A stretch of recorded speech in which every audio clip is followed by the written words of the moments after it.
alguns especialistas de diversos setores da economia que estão fazendo um alerta.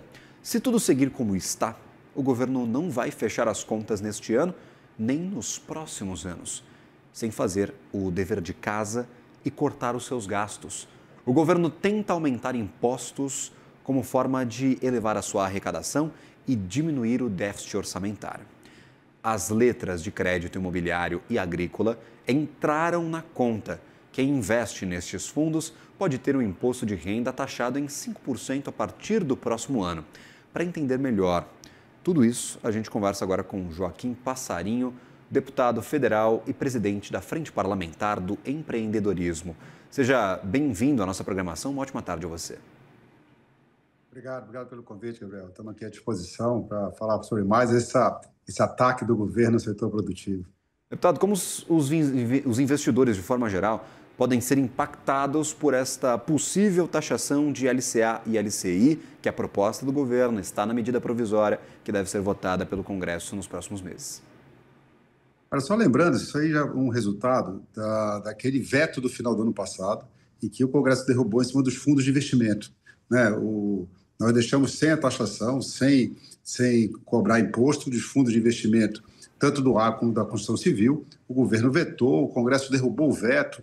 Então, nessa negociação ainda, o governo tentando reativar isso. Como ele não conseguiu nos fundos de investimento, o governo agora ataca as letras de câmbio, as letras de crédito, né, os mesmos fundos, procurando atingir novamente o agro, o setor imobiliário, o setor de construção civil, que são os setores que mais impulsionam a economia do Brasil hoje, são mais pujantes. Então, nós vemos pela frente do empreendedorismo muita preocupação. Os investidores ficam com preocupação, porque você tem nessas letras, como tinha nos fundos, algo seguro para poder investir, e o risco é todo do capital privado. Não tem porque o governo querer meter a mão dele, querer arrecadar em cima de algo que é totalmente privado.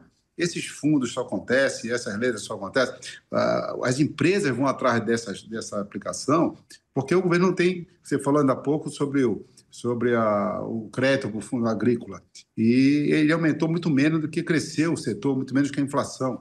Ou seja, não há dinheiro sobrando da área oficial. Então, você entra para a área privada, e o governo agora está taxado de uma maneira por toda. Eu acho que nós precisamos equilibrar as contas, o equilíbrio fiscal é muito importante, mas ele se faz de duas mãos, não só no aumento de arrecadação, que o governo já tem isso. O governo já está arrecadando muito mais esse ano, com recorde de arrecadações. Porém, o governo não consegue parar de gastar, e gasta mal, gasta sem qualidade, sem eficiência. Então, o governo precisa rever a sua política, economizar em vários setores, fazer o dever de casa para poder trazer a sociedade para participar desse equilíbrio fiscal, e não apenas jogar essa conta no colo do contribuinte. Deputado, o argumento é o fim de certos benefícios para este segmento, o segmento imobiliário e também do agronegócio, que recebem esta não tributação, essa isenção do imposto de renda, e são muito mais atrativos que títulos voltados a outros setores, a outros mercados.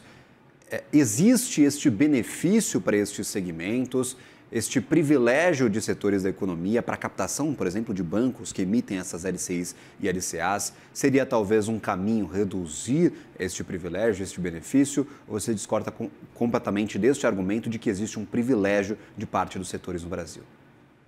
Olha, eu discordo, porque não é um privilégio. Você vai dizer, é um capital privado, né? Você vai atrás do fundo, os fundos são esses, assim, as letras também, você vai atrás dos bancos privados.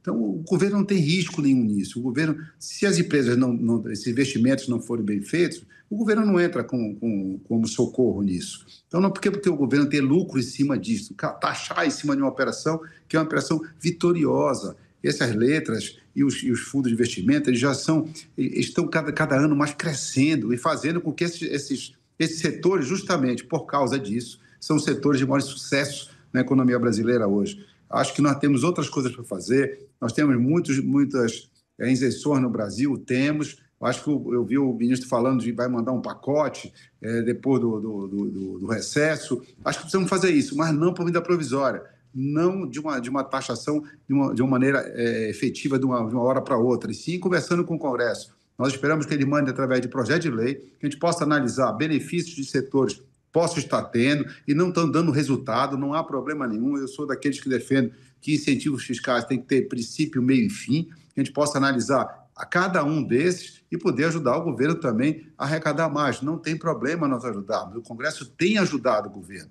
O problema é que o governo não faz o dever de casa. Cada vez que nós arrecadamos mais, ajudamos o governo a arrecadar mais, o governo gasta mal, gasta de maneira ineficiente, sem qualidade no gasto. E o governo não consegue parar com a gastança. Ou seja, essa conta acaba sempre caindo na bolsa.